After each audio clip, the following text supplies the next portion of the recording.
This is a review of the BF Goodrich K03. There's not a ton of information or a ton of YouTube videos on these to give a review. It's mostly the same people constantly updating their reviews and giving other reviews on these. So just putting this out there for everyone.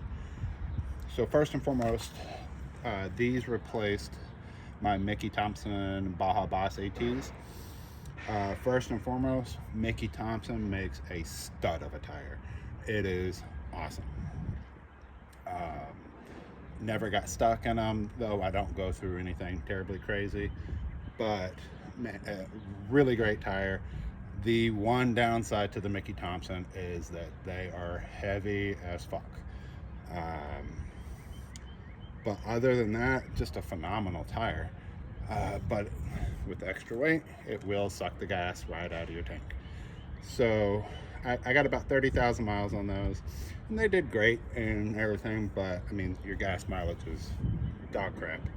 So I went with a little bit lighter tire, and the one thing with the Mickey Thompsons, with about 25 to 30,000 miles on them, they were starting to make quite a bit of noise. Not super swamper loud, but they were loud enough.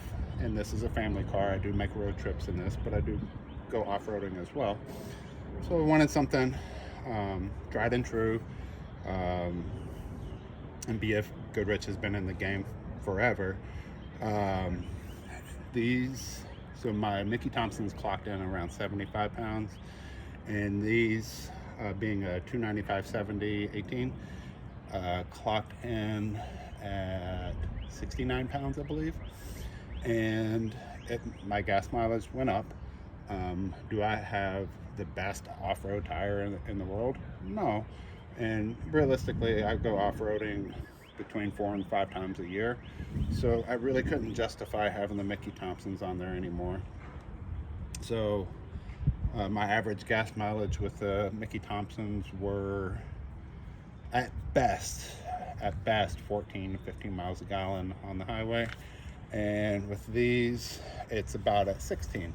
So are the tires going to pay for themselves in the fuel savings? No, but it does get better gas mileage, so there's that.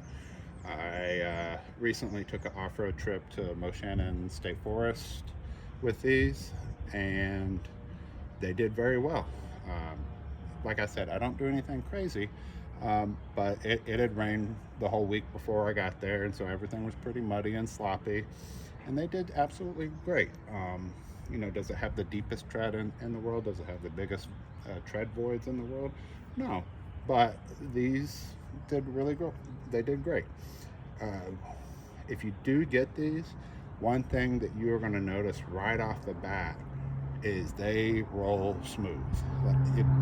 As soon as I got them on, I drove out of the parking lot. As soon as the tires started rolling, I was like, whoa, these are really smooth. Road noise, you're not going to get. If you listen for it, you'll hear it, but otherwise you're not going to hear it. Any sort of conversation or light music or anything covers up the road noise. The road noise is basically non-existent. I've had these in the snow just a little bit.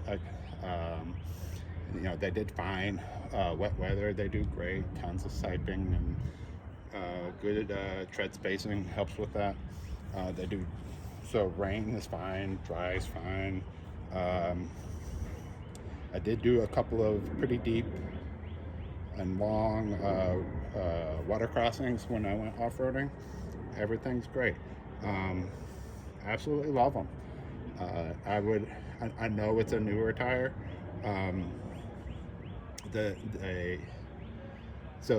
With a newer tire, you're kind of like, I don't know. I'll let somebody else buy them and review them and let them take their chances. You're not really taking a chance. It's BF Goodrich. They've been in the game almost probably longer than anybody else in the off-road tire business, and I couldn't be happier with them. This is Ram 1500. So being that it's a E-rated tire. It is a little bit stiffer than what your stock tire is. So normally it's 55 psi in the front and 50 in the rear. With these, you're going to run about 45 and 40, or 45 in the front, 40 in the rear. But phenomenal tire. You're not wasting your money, and it's awesome. So enjoy. Hope this helps. Have any questions? Feel free to comment.